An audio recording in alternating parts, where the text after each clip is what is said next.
आणि news top 9 मध्ये आता पाहूयात 9 महत्त्वाच्या बातम्या।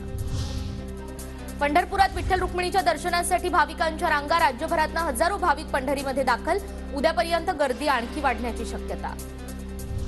सरत्या वर्षाला निरोप देण्यासाठी शिर्डीमध्ये भाविकांची गर्दी। साईबाबांच्या दर्शनासाठी साई मंदिर आज रात्रभर खुलं। शेकडो पायी पालख्या शिर्डीमध्ये दाखल।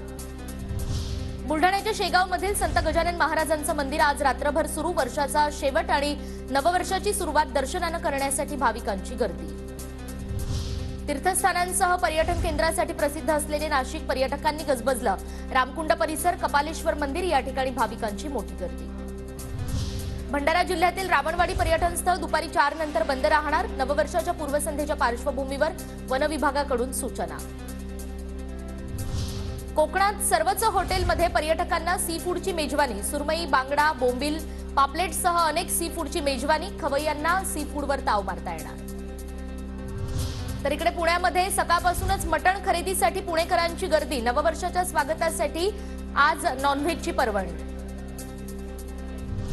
तर तांबडा पांढऱ्या रश्श्यावर ताव मारण्यासाठी कोल्हापूरकर सुद्धा सज्ज। कोल्हापुरात मांसाहारी प्रेमींची मटण, चिकन या दुकानांवर झुंबड। आज मटणाचे दर 680 रुपये प्रति किलोवर। नागपुरातही मांसाहाराच्या दुकानांवर सकाळपासूनच नागरिकांची मोठी गर्दी। चिकन आणि मटणाच्या विक्रीमध्ये मोठी वाढ।